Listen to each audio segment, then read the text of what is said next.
అట్లాగే ఆర్కేపురం డివిజన్ అధ్యక్షులు ఎన్ రవీందర్ గారు, ఎల్బీనగర్ జోన్ అధ్యక్షులు చెన్నై గారు, వనస్థలిపురం అధ్యక్షులు రాజు వేదిక మీదకి రావాల్సిందిగా కోరుతూ ఆహ్వానిస్తున్నాం. అట్లాగే ప్రసాదం రమేష్ గారు షేర్ బిజినెస్, వారిని కూడా వేదిక మీదకి రావాల్సిందిగా కోరుతూ ఆహ్వానిస్తున్నాం. అట్లాగే మలిగొండ మండలం అధ్యక్షులు ప్రభాకర్ గారు, వారిని కూడా వేదిక మీదకి రావాల్సిందిగా కోరుతూ ఆహ్వానిస్తున్నాం. నల్గొండ జిల్లా నాయ బ్రాహ్మణ సంఘం ఉపాధ్యక్షులు భిక్షపతి గారి పెద్దలు, వారిని కూడా వేదిక మీదకి రావాల్సిందిగా కోరుతూ ఆహ్వానిస్తున్నాం. జలబాల భాస్కర్ గారు ఎయిర్పోర్ట్ డిపార్ట్మెంట్, మన తెలంగాణ యువ కిషోరం సిద్దిపేట శాసనసభ్యులు సీమాంధ్ర దోపిడీదారుల గుండెల్లో పిడిబాకై దడదడలాడిస్తున్నటువంటి టీఆర్ఎస్ఎల్పీ ఉపనేత తన్నీరు హరీష్ రావు గారి చేతుల మీదుగా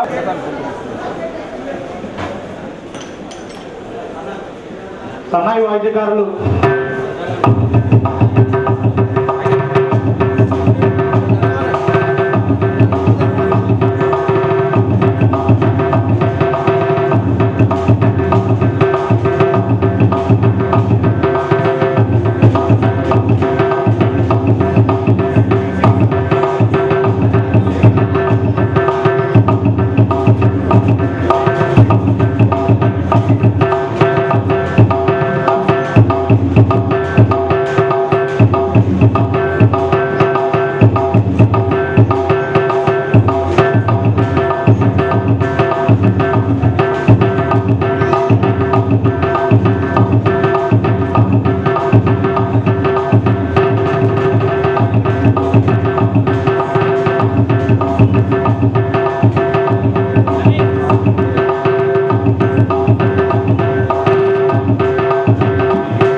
మన నాయ బ్రాహ్మణ చరిత్రలో ఒక అధ్యయనం సువర్ణ అక్షరాలతో లిఖించబడినటువంటి పవిత్రమైన మంగళవారం రోజు మన విజయాలకు పూర్తిగా ఈరోజు తెలంగాణ నాయ బ్రాహ్మణ సేవా సంఘ ఆవిర్భావ సభకు చేసినటువంటి మన ముఖ్య అతిథులు, మన సిద్దిపేట శాసనసభ్యులు అన్నగారు హరీష్ రావు గారికి మన తెలంగాణ నాయ బ్రాహ్మణ అందరి తరఫున తప్పకతో అన్నగారికి స్వాగతం చెప్పాలి.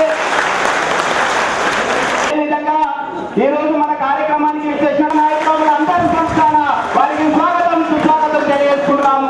అదేవిధంగా ఈ రోజు మన ఈ కార్యక్రమానికి మన అందరినీ కూడా ఒకే వేదికపై తీసుకొచ్చినటువంటి ఉపాధ్యక్షులు జంపాల రమేష్ నాయుడు గారికి స్వాగతం. అదేవిధంగా భాస్కర్ ఎయిర్పోర్ట్ డిపార్ట్మెంట్ గారికి కూడా స్వాగతం. అదే కూడా టీఎన్జిఓ ఐదున్నర మండల అధ్యక్షులు మా పాల్వాయి ఈశ్వర్ నాయ్ గారికి కూడా స్వాగతం సుస్వాగతం. అదేవిధంగా నల్గొండ జిల్లా నాయ బ్రాహ్మణ సంఘ ఉపాధ్యక్షులు పుష్పతి గారికి కూడా స్వాగతం తెలియజేసుకుంటున్నాము. రమేష్ గారికి కూడా మరియు ప్రసాద రమేష్ గారికి కూడా స్వాగతం సుస్వాగతం. సాహిత్యులు అందరూ ఒక పాడవలసిందిగా కోరుతాం.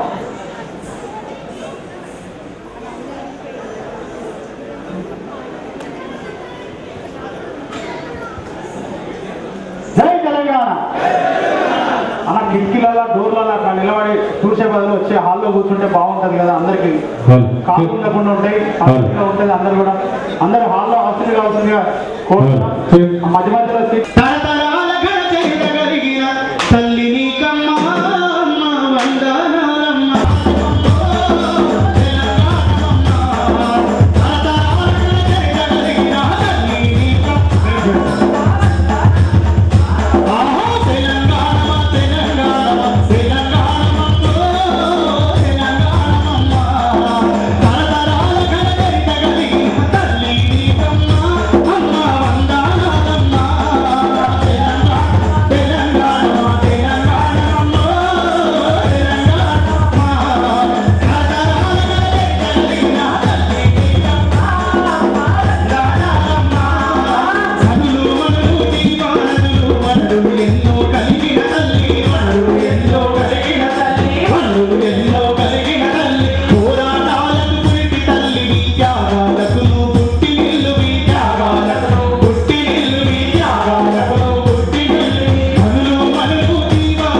అందరం కూడా గట్టిగా వచ్చిన జిల్లాందరికీ కూడా తప్పట్లతో మళ్ళొకసారి హార్దిక స్వాగతం సుస్వాగతం తెలియజేద్దాం.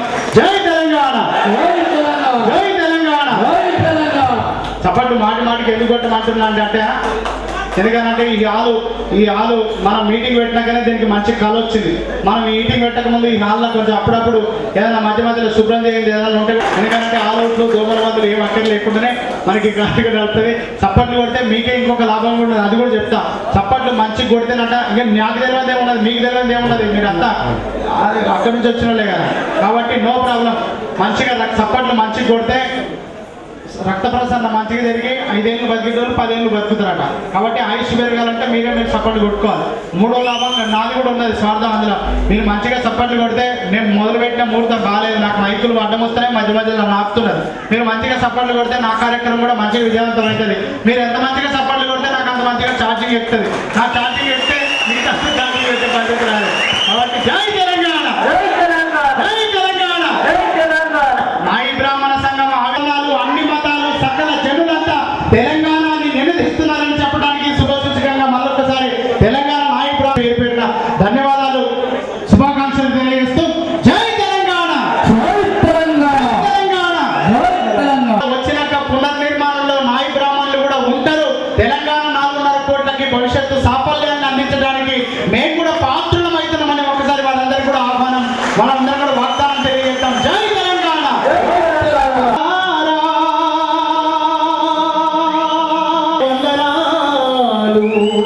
మీ త్యాగఫలం మీ కర్మఫలం వృధా కానీయం. ఈ తెలంగాణ సాక్షిగా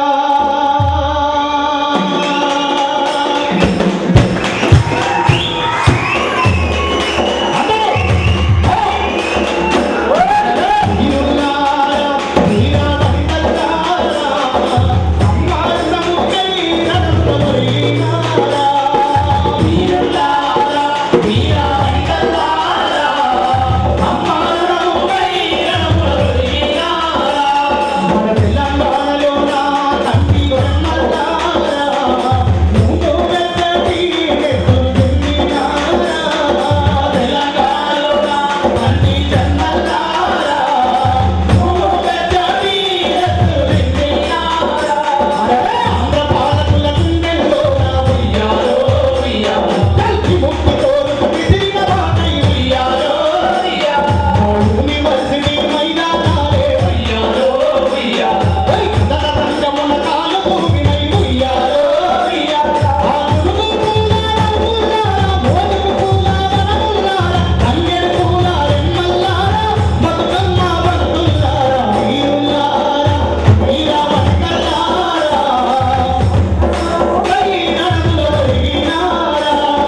మా తెలంగాణలో మా నాయి బ్రాహ్మణ గడప గడపలో తెలంగాణలో గడప గడప హారతి పడతాము మా తెలంగాణలో గడప గడప హారతి పడతాము మా తెలంగాణలో గడప గడప హారతి పడతాము మా తెలంగాణలో గడప గడప హారతి పడతాము మా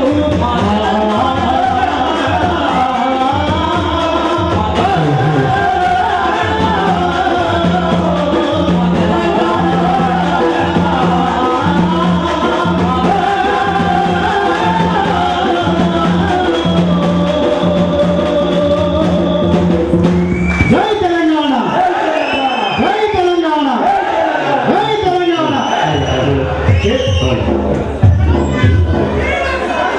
రాష్ట్ర ఉపాధ్యక్షులు మా బండి రంగాడు గారిని వేదికపైకి రావాల్సిందిగా కోరుతున్నాము. అదేవిధంగా టీపీటీయూ ఉపాధ్యక్షులు బిఎస్ రెడ్డి గారిని కూడా వేదికపైకి రావాల్సిందిగా కోరుతా ఉన్నాము. అదేవిధంగా ఈరోజు మన నాయి బ్రాహ్మణుల గురించి వారి సమస్యలు మనకు ఉన్నటువంటి సమైక్య రాష్ట్రంలో మన సమస్యలకు ఒక్క సమస్య కూడా మన పరిష్కారం లభించలేదు. కాబట్టి మనకు ఈ సమైక్య రాష్ట్రంలో మన సమస్యల పరిష్కారం కావు అని మన తెలంగాణ నిర్మాణం అయిన తర్వాతనే మన సమస్యలు పరిష్కారం అవుతాయి అనేది కూడా మన అందరికీ కూడా తెలిసిన విషయం అని కూడా ఈ సందర్భంగా తెలియజేసుకుంటున్నాం. అదేవిధంగా మన భారతదేశం వ్యవసాయ రంగ దేశం, ఆ తర్వాత చేతి వృత్తులు ప్రధానమైన రంగం. ఆ చేతి వృత్తులు ఈరోజు మన రాష్ట్రంలో దేశంలో ఈ ప్రభుత్వాలు అనుసరిస్తున్నటువంటి ఈ ప్రభుత్వాల మోసపూరిత నిర్ణయాలు వీరి యొక్క చేతగానితనం వలన ఈరోజు ఎంతో వైభవంగా వెలిగినటువంటి మన చేతి వృత్తులు మొత్తం కూడా కనుమరుగైపోయినాయి. కానీ దాంట్లో కొన్ని ఏళ్ల మీద లెక్క పెట్టదగినటువంటి మన చేతి వృత్తులు మనకు తెలిసినటువంటి విషయం అనేది కూడా ఈ సందర్భంగా తెలియజేసుకుంటున్నాం. ఈరోజు మన తెలంగాణ 10 జిల్లాలలో మన నాయి బ్రాహ్మణులు 20 లక్షల మంది నాయి బ్రాహ్మణులు ఉన్నారు. అందులో 17 లక్షల మంది మన చౌర వృత్తిని జీవనాధారంగా చేసుకొని జీవిస్తున్నాం. అదేవిధంగా ఒక చౌర వృత్తి రంగం అనేది మన తాతల ముత్తాతల నుండి వస్తున్నటువంటి అదొక మన వారసత్వం. ఆ వారసత్వం అనే ఒక పునాది నుండి మనలో నాయి బ్రాహ్మణులు వివిధ రంగాలలో ఉద్యోగాలలో ఎంప్లాయీలలో స్థిరపడ్డారు, వివిధ రంగాలలో ఉన్నారు. కాబట్టి ఎవరైనా ఈ చౌర వృత్తిని దోహదపడతానికి, ఈ చౌర వృత్తి పునాది గట్టిగా చేయడానికి ప్రతి నాయి బ్రాహ్మణుడు ఉండాలని కూడా ఈ సందర్భంగా తెలియజేసుకుంటున్నాను. మన వృత్తిని గౌరవంగా కాపాడుకోవాల్సిన అవసరం కూడా ఉన్నదని కూడా ఈ సందర్భంగా నేను తెలియజేసుకుంటున్నాను. ఇంకో విషయం ఏంటంటే మన నాయి బ్రాహ్మణులు ఒక ఊరి క్షేమంగా ఉండాలంటే ఒక రైతు బాగుండాలి, అన్ని వర్గాల వారు బాగుండాలి, అన్ని మతాల వారు బాగుండాలి, అన్ని కుటుంబాలలో శుభం కలగాలని కోరుకున్న ఏకైక వ్యక్తి ఎవరైనా ఉన్నారంటే అది నాయి బ్రాహ్మణుడు. అందుకు మనం గర్వపడాలి. ప్రతి ఒక్కరు చివరిగా నాయి బ్రాహ్మణుడు అని కూడా గట్టిగా చెప్పుకోవాల్సిన అవసరం కూడా ఉన్నది ఈ సందర్భంగా నేను తెలియజేసుకుంటున్నాను. అదేవిధంగా ఇంకో విషయం, ఒక ఊర్లో 6 నెలలకు ఒకసారి ధాన్యాలు ఇస్తారు, మనకు కూరగాయలు ఇస్తారు, పండ్లు ఫలాలు ఇస్తారు. ఎవరు? రైతులు. ఒక్కో సంవత్సరము రైతులు ఇబ్బందిలో ఉన్నప్పుడు, వర్షాలు రానప్పుడు మనం ఉట్టిగా సేవ చేస్తాం.